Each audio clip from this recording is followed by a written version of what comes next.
Consciousness as a topic is very difficult to get your mind around, and it lends itself to several seeming paradoxes, and these are paradoxes that some people experience. So for instance, there's a phenomenon called the split brain in neurology, where you have people who have grand mal epilepsy, who have to get a surgical procedure done to keep the seizure activity from spreading from one hemisphere of the brain to the other and engulfing the whole brain. And so what is done surgically still to this day, this has now been done for about 50 years or so, the corpus callosum is cut in the fiber tracts that connect the left and right hemisphere gets surgically severed, and that segregates the seizure activity to one half of the brain.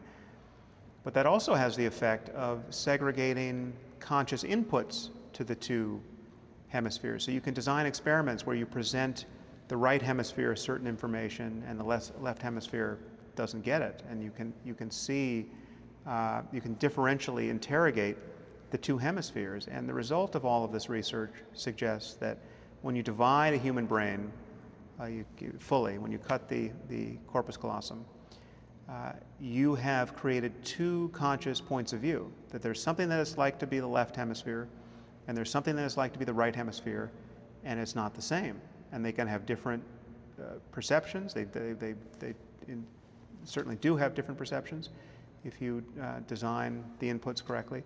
They can have different beliefs. They can have different desires.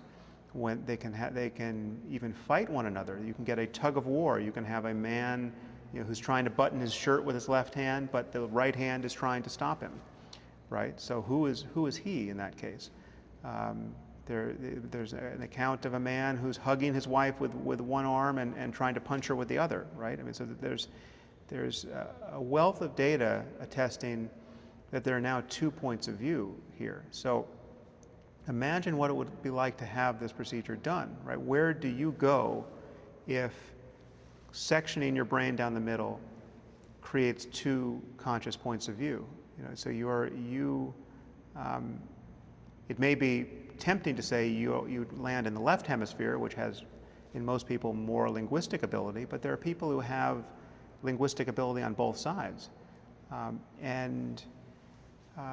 You can imagine what it would be like to rejoin the two hemispheres after some period where their conscious lives were separate, right? So you have a person who has an intact brain, you divide his brain, he lives for 5 years that way, and his hemispheres diverge to whatever degree that they do.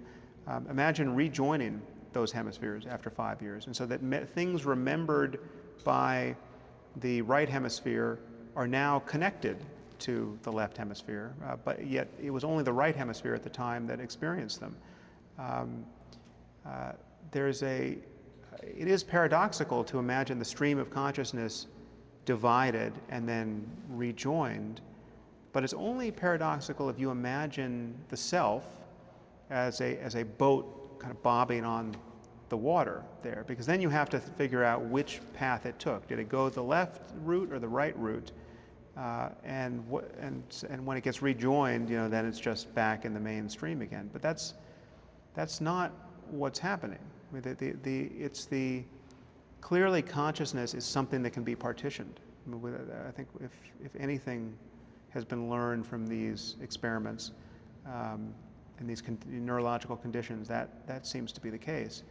And if it can be partitioned, it can be rejoined. And in some ways, we might not even be fully unified with intact commissures, with an intact corpus callosum, because we know that data transfer across the two hemispheres can't be perfect.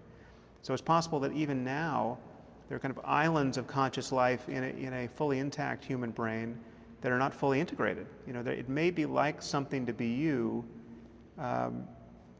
from a point of view that you, the one hearing these words right now, don't inhabit, right? So there may be someone else in there, and this kind of invokes a classical Freudian picture of the unconscious. I mean, in Freud's terms, the unconscious was in fact conscious. It's just you're not conscious of it, right? It's like the unconscious is aware of what you are not aware of. And while there's not a lot of modern evidence to suggest that that was an accurate picture of the mind, and most people think about the what's called the cognitive unconscious now as a place where the lights aren't on, right? It's doing the brain is doing a lot of mental work, but it's not like something to do that work. The only area where it's like something is where you are in consciousness.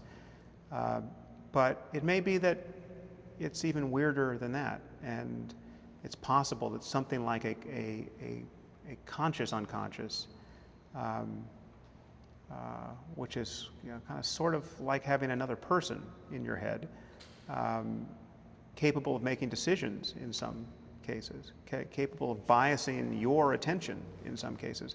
That may in fact be true, and it would be, it's certainly hard to disprove that. It's hard to argue that it isn't based on what we know about information transfer across the brain.